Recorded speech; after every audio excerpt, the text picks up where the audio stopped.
The Red House Mystery by A. Milne.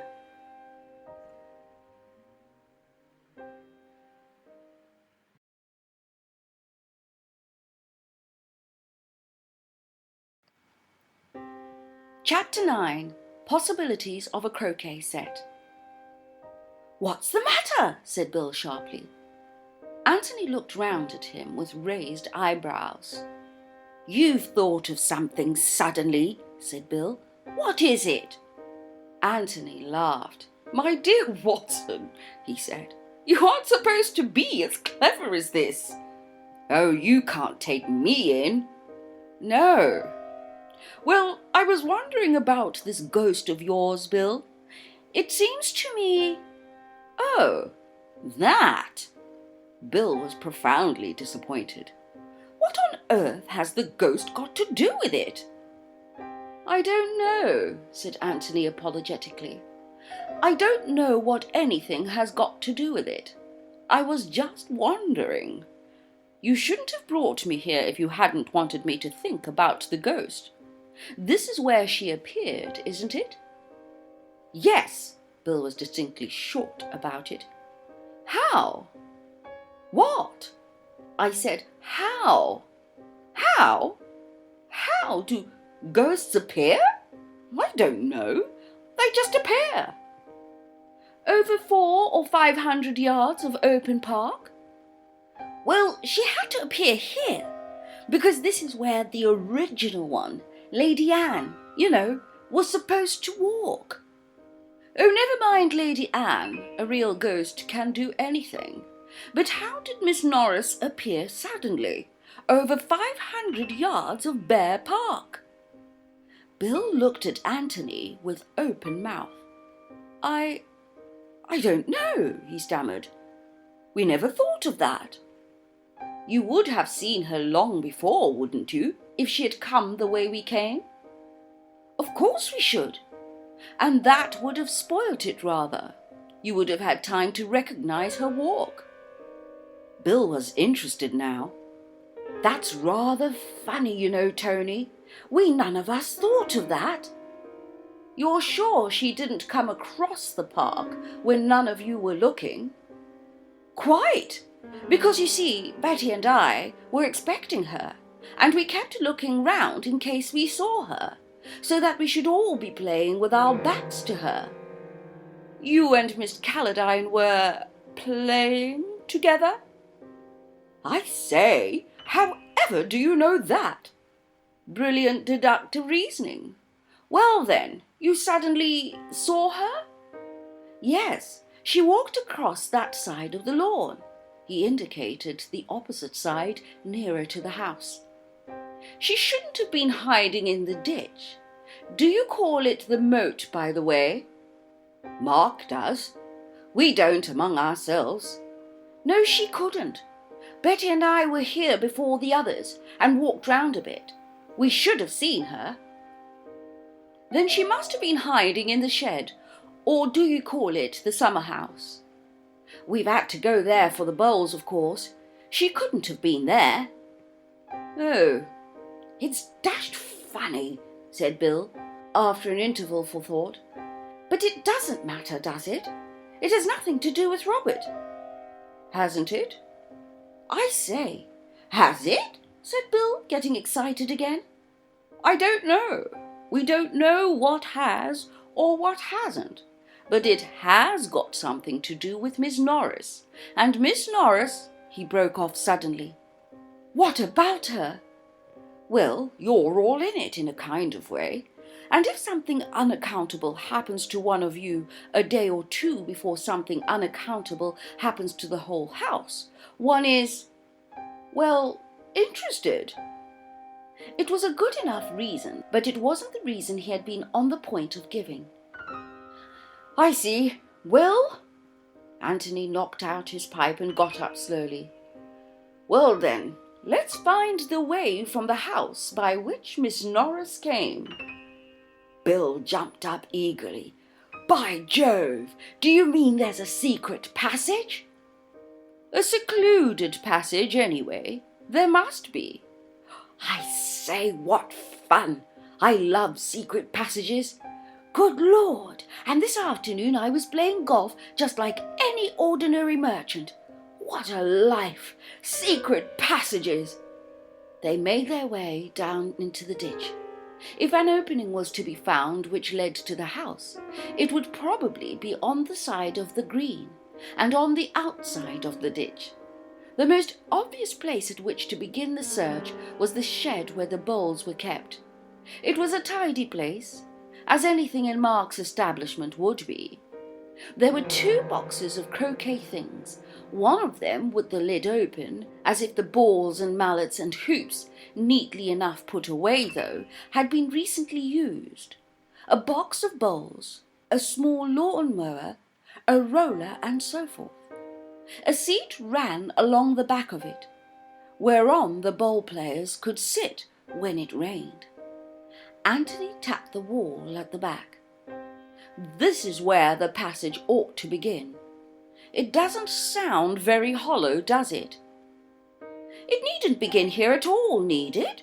Said Bill, walking round with bent head and tapping the other walls. He was just too tall to stand upright in the shed.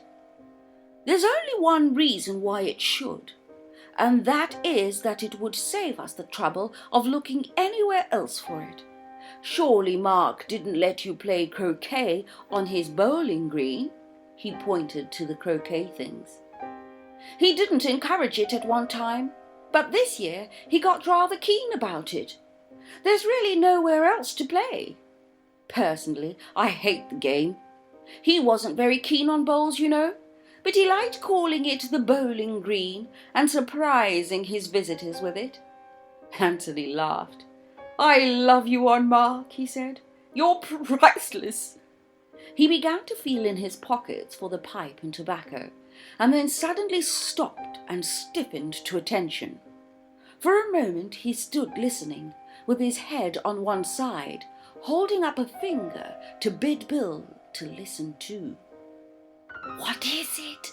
Whispered Bill. Anthony waved him to silence and remained listening. Very quietly he went down on his knees and listened again. Then he put his ear to the floor. He got up and dusted himself quickly, walking across to Bill and whispered in his ear, Footsteps. Somebody's coming. When I begin to talk, back me up. Bill nodded. Anthony gave him an encouraging pat on the back and stepped firmly across to the box of bowls, whistling loudly to himself. He took the bowls out, dropped one with a loud bang on the floor, and said, Oh, Lord! And went on, I say, Bill, I don't think I want to play bowls after all. Well, why did you say you did? Grumbled Bill. Anthony flashed a smile of appreciation at him. Well, I wanted to when I said I did, and now I don't want to. Then what do you want to do? Talk. Oh, righto, said Bill eagerly. There's a seat on the lawn. I saw it. Let's bring these things along in case we want to play after all. Righto, said Bill again. He felt safe with that, not wishing to commit himself until he knew what he was wanted to say. As he bent over the match, he whispered, There's somebody listening to us. You take the Cayley view, and then went on in his ordinary voice, I don't think much of your matches, Bill, and struck another. They walked over to the seat and sat down. What a heavenly night, said Anthony. Ripping. I wonder where that poor devil Mark is now. It's a rum business. You agree with Cayley that it was an accident? Yes. You see, I know Mark. Anthony produced a pencil and a piece of paper and began to write on his knee. But while he wrote, he talked. He said that he thought Mark had shot his brother in a fit of anger, and that Cayley knew, or anyhow guessed this, and had tried to give his cousin a chance of getting away. Mind you, I think he's right. I think it's what any of us would do.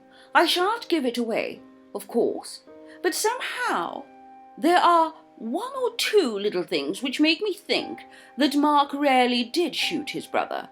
I mean, other than accidentally. Murdered him? Well, manslaughtered him anyway. I may be wrong. Anyway, it's not my business. But why do you think so? Because of the keys? Oh, the keys are a washout. Still, it was a brilliant idea of mine, wasn't it? And it would have been rather a score for me if they had all been outside. He finished his writing and now passed the paper over to Bill.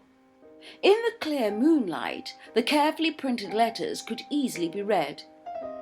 Go on talking as if I were here. After a minute or two, turn round as if I were sitting on the grass behind you, but go on talking. I know you don't agree with me, Anthony went on as Bill read, but you'll soon see that I'm right. Bill looked up and nodded eagerly. He had forgotten golf and Betty, and all the other things which had made up his world lately. This was the real thing. This was life. Well, he began deliberately, the whole point is that I know Mark. Now, Mark... But Anthony was off the seat and letting himself gently down into the ditch. His intention was to crawl round it until the shed came in sight. The footsteps which he had heard seemed to be underneath the shed. Probably there was a trapdoor of some kind in the floor. Whoever it was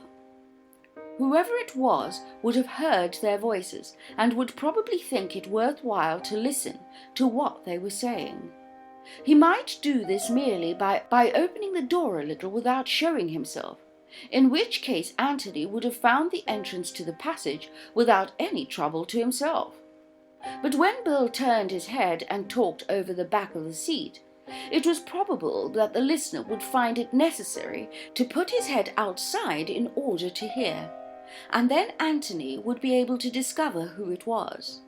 Moreover, if he should venture out of his hiding place altogether and peep at them over the top of the bank, the fact that Bill was talking over the back of the seat would mislead the watcher into thinking that Anthony was still there, sitting on the grass, no doubt, behind the seat, swinging his legs over the side of the ditch.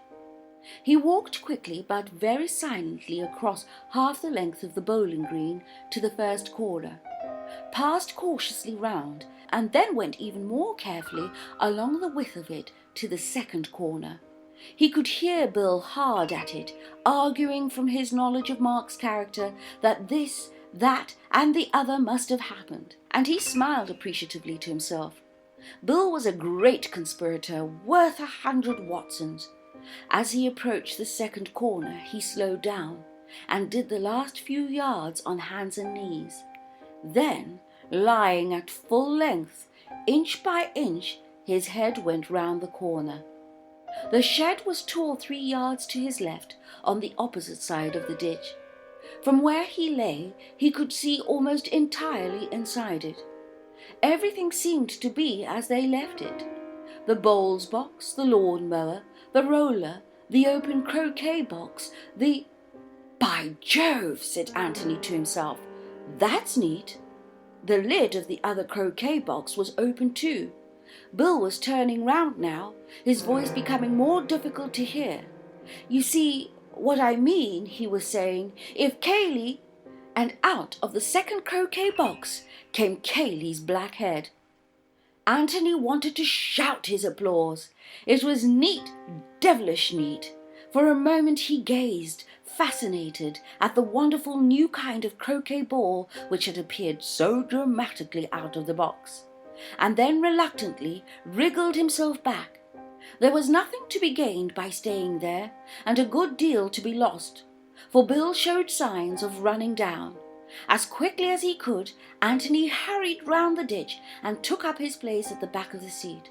Then he stood up with a yawn, stretched himself and said carelessly, "Well, don't worry yourself about it, Bill, old man. I dare say you're right. You know Mark and I don't, and that's the difference. Shall we have a game or shall we go to bed? Bill looked at him for inspiration and receiving it said, Oh, let's just have one game, shall we? Right you are, said Anthony. But Bill was much too excited to take the game which followed very seriously. Anthony, on the other hand, seemed to be thinking of nothing but bowls.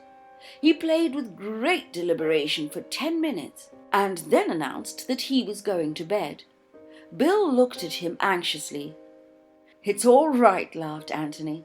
You can talk if you want to. Just let's put him away first, though. They made their way down to the shed, and while Bill was putting the bowls away, Anthony tried the lid of the closed croquet box. As he expected, it was locked. Now then, said Bill, as they were walking back to the house again, I'm simply bursting to know who it was. Kaylee. Good Lord! Where? Inside one of the croquet boxes. Don't be an ass. It's quite true, Bill. He told the other what he had seen. But aren't we going to have a look at it? Asked Bill in great disappointment. I'm longing to explore, aren't you? Tomorrow, and tomorrow, and tomorrow. We shall see Kaylee come along this way directly. Besides, I want to get in front of the other end if I can. I doubt very much if we can do it in this end without giving ourselves away. Look, there's Kaylee. They could see him coming along the drive towards them. When they were a little closer, they waved to him and he waved back. I wondered where you were, he said as he got up to them. I rather thought you might be along this way. What about bed? Bed it is, said Anthony. We've been playing bowls, added Bill, and talking, and playing bowls. Ripping night, isn't it?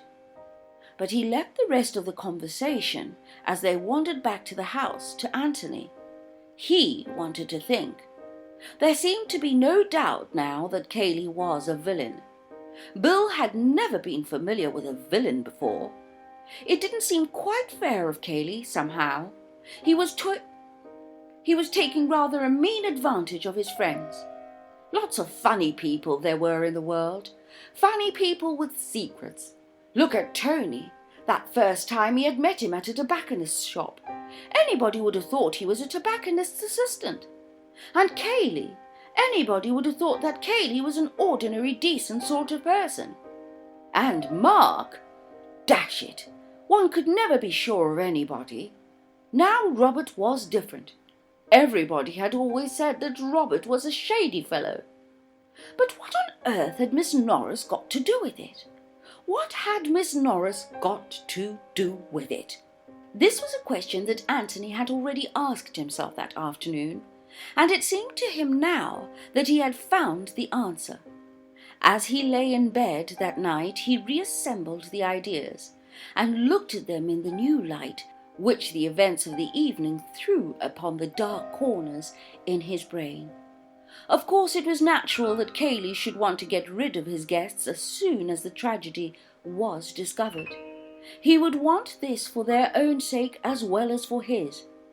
But he had been a little too quick about suggesting it, and about seeing the suggestion carried out. They had been bustled off as soon as they could be packed. The suggestion that they were in his hands to go or stay as he wished could have been left safely to them. As it was, they had been given no alternative, and Miss Norris, who had proposed to catch an after-dinner train at the junction, in the obvious hope that she might have in this way a dramatic cross-examination at the hands of some keen-eyed detective, was encouraged tactfully, but quite firmly, to travel by the earlier train with the others. Anthony had felt that Kaylee, in the tragedy which had suddenly befallen the house, ought to have been equally indifferent to her presence or absence. But he was not, and Anthony assumed from this that Kaylee was very much alive to the necessity for her absence. Why? Well, that question was not to be answered offhand, but the fact that it was so had made Anthony interested in her, and it was for this reason that he had followed up so alertly Bill's casual mention of her in connection with the dressing up business. He felt that he wanted to know a little more about Miss Norris and the part she had played in the Red House circle. By sheer luck, as it seemed to him, he had stumbled on the answer to his question. Miss Norris was hurried away because she knew about the secret passage. The passage then had something to do with the mystery of Robert's death. Miss Norris had used it in order to bring off her dramatic appearance as the ghost. Probably she had discovered it for herself. Possibly Mark had revealed it to her secretly one day, never guessing that she would make so unkind a use of it later on.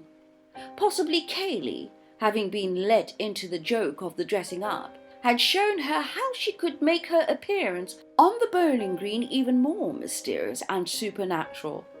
One way or another, she knew about the secret passage, so she must be hurried away. Why? Because if she stayed and talked, she might make some innocent mention of it, and Kaylee did not want any mention of it. Why again? Obviously because the passage, or even the mere knowledge of its existence, might provide a clue. I wonder if Mark's hiding there, thought Anthony, and he went to sleep.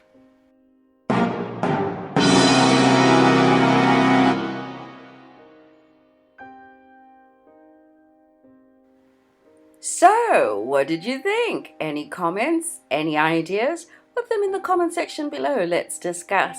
Let's see if you have any theories about the chapter you've just listened to. Thank you for watching, and please remember to like this video. Share this audiobook series with somebody that you know enjoys detective stories, and subscribe to our channel, our ever-growing Audiobooks TV family. We'd really love you to be a part of us. And click the notification bell so that you don't miss out when we next upload. The next chapter coming tomorrow.